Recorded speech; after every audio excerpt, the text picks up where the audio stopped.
Okay. Hi. Hopefully that didn't kill your eardrums if you're listening on earbuds. So today's a very nice Tuesday out right now. It's pretty sunny, not too much clouds covering, and yeah, very nice outside. It is like 70, 75, slight winds, making it awesome weather. I'd love to be out and about outside and on a walk or something, but I'm in the car and I'm driving to school, and hopefully I can make the 12:55 bus, because I obviously missed the 12:25 one. So yeah, fun times ahead. And I just man, I kind of screwed up this morning. I woke up at like 11 basically, and I kind of wanted to wake up at 9 because the paper is due today, although he never specified if he wanted it at the end of the day or if he wanted it by the beginning of class in terms of time deadline, for the paper. And he just says, okay, May 2, doesn't really tell me much beyond that. So I sent him an email at like 3 in the morning saying, I never thought to ask, but since now the link is open, it doesn't say the time. It just says May 2. Does this mean we submit by the beginning of class, or do we submit by 11:59 p.m.?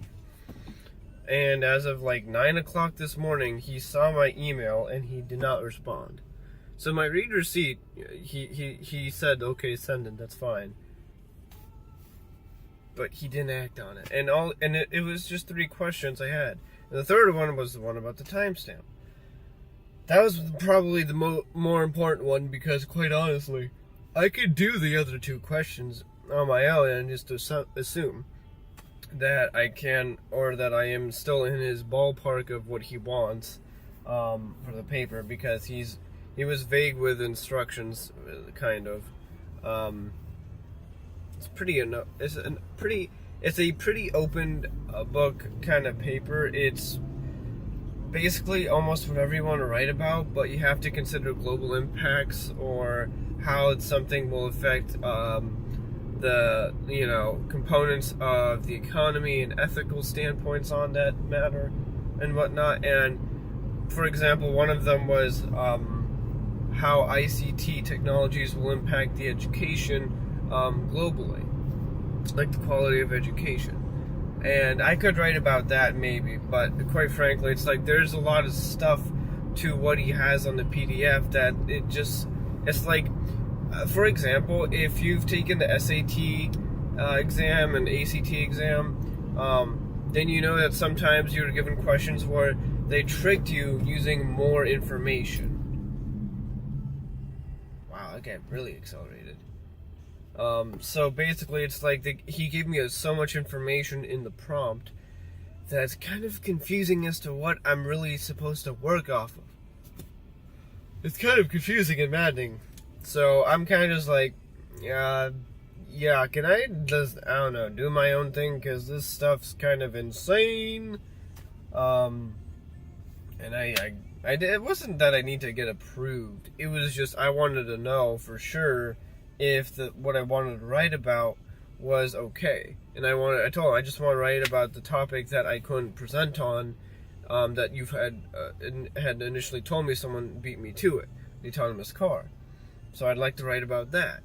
And he said, yeah, no, that's fine. There's no problems there. You just got to make sure you're not talking about the technology of the autonomous car, and focus more on the impact of it globally. So you could kind of borrow from the idea in one of the prompts I gave you, he said. And he said, okay, if you go with that, then you're kind of you're kind of in the area of, or in the discussion of the impact of the autonomous car on the world around us.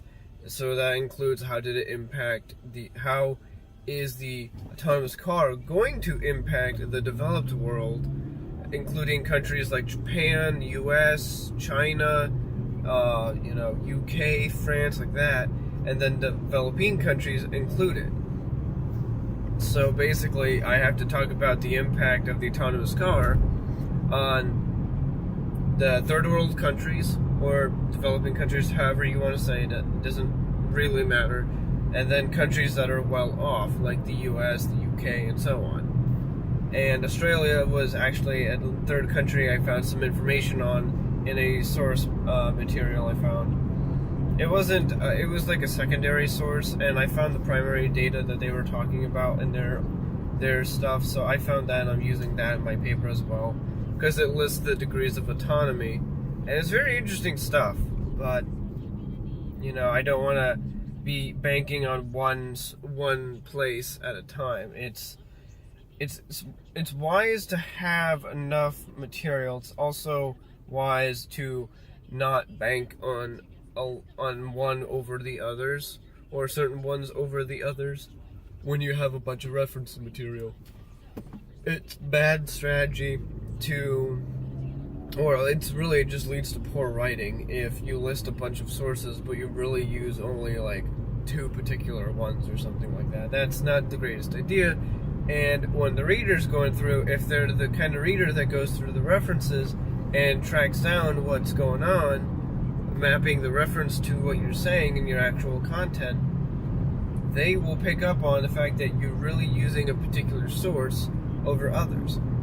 That's why readers, when they care about that kind of detail, they will make sure what they're reading is accurate and is important to what they're looking at or looking for. So I try and keep that in mind, and he told me pretty much the same thing. Just, you know, keep it formal. The paper is more or less formal, not persuasive, is what it is. So I'm writing, you know, almost a scientific paper, but in a on a technical concept essentially. And I have a good chunk of the paper done. I finished the abstract last night. I finished my ethical standpoints section. I still have to do 2 more sections, which is actually 3 more sections. And I have to add the conclusion and intro as well. But altogether, I have to make sure I have I have to do the law enforcement section.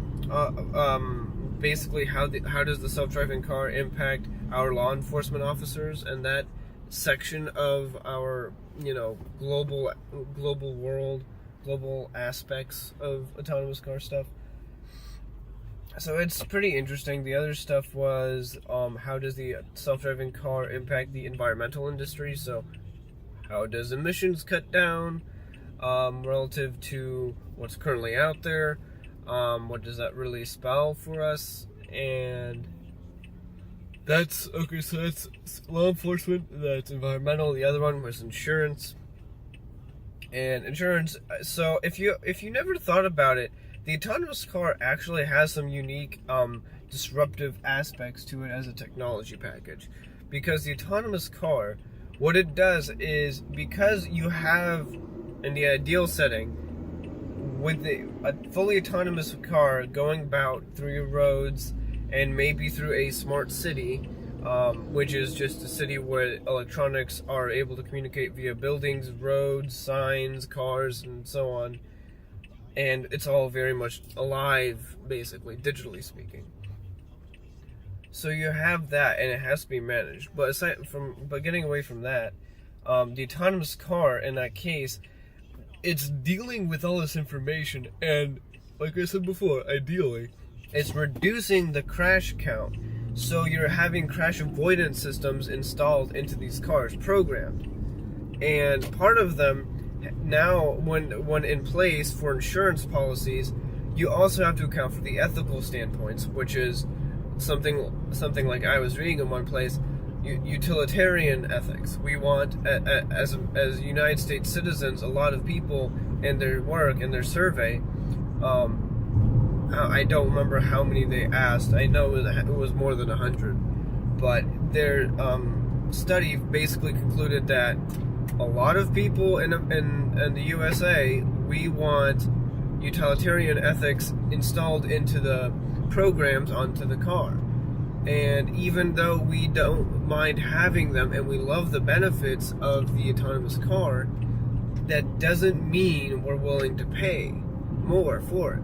And that leads into the problem for insurance companies. If more cars are not being bought because people like the use of the autonomous car, just because the benefits are that awesome, then how do insurance companies claim, get their premiums up or down, or whatever, based on the car that's autonomous impacting said traffic, right? Because crashes are based on traffic conditions usually. So there's some pretty interesting statistical figures on that. I didn't find much. It's pretty much, in summary, it's one of those things where as long as the automakers can safely program and determine ethical algorithms, if you will, and that's really just telling the AI how to respond, legally speaking, to a situation, and determine, is it better, is it morally good, is there a moral consensus to crash the car into the river and kill you, or is it more ethical and moral to hit the group of people and stay in the lane just because they were jaywalking? And it's very odd because, quite frankly, I would ask the question, if you can brake, how about try braking? The autonomous car behind you, assuming it's autonomous, it will detect this, and it's like it's a daisy chain, and I would think that would work as a communicative technology package installed in autonomous cars. I'd imagine one capability would include daisy chaining of the communication system, so that way one car can let the others know behind it, hey, there's a group of people that came into my lane, I'm braking, and I'm braking hard. Hopefully that would work, and I would think that'd be better than crashing the car in the first place into a sidewalk, killing you, or, just into the river, killing you, and it's just a little odd. But anyways, that's pretty much that's going on there. Oh, okay, I thought he was gonna... So a little bit of driving commentary. Whew, man, I am lucky. It's 12:45 right now. I'm very lucky with timing. Because the shuttle comes at 12:55 at Sandy Creek. So, yeah, 10 minutes. Hopefully we can still make it on a good time.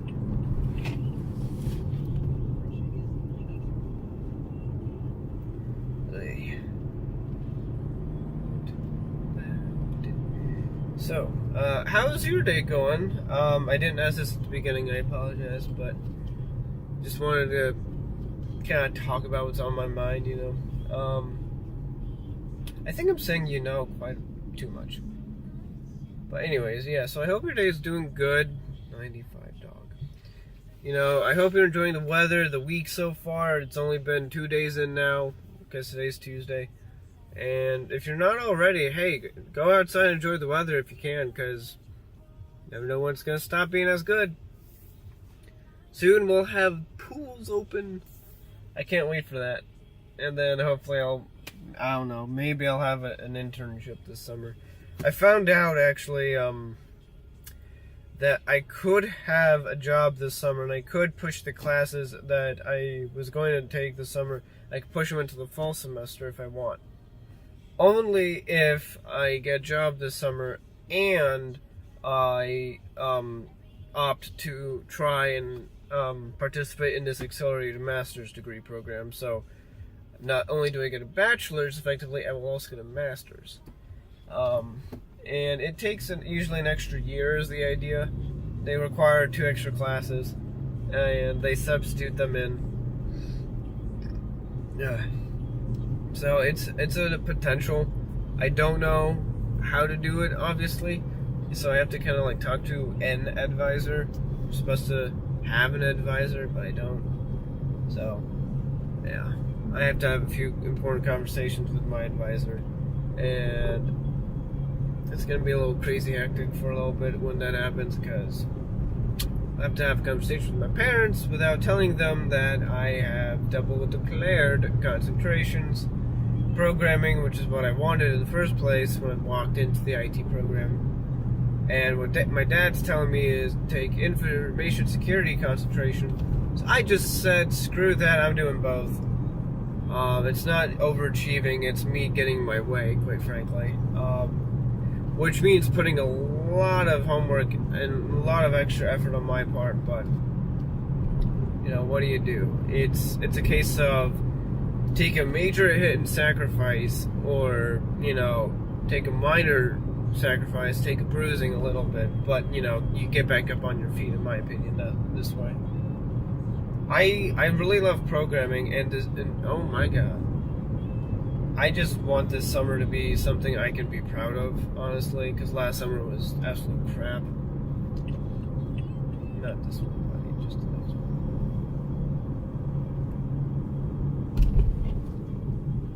Well, 12:50, so I don't know if I'll make the Sandy Creek.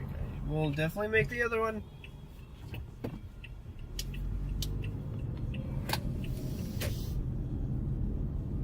Alright. Well, I think that's pretty much everything I wanted to say, talk, chat with you guys about. If you liked the video, as always, you know, hit the like button. I appreciate any and all feedback. And, ooh, very, very nice flowers. And, yeah, otherwise, hit the dislike button if you so feel like it. Any feedback is always good. Starting to get hot in here, good lord. So, enjoy the rest of your day. I hope it's beautiful weather where you are at, and I hope you enjoy the rest of your week as well. I'll probably talk to you guys tomorrow. And last thing, if you really want to show how awesome you are, hit the subscribe button. Bye.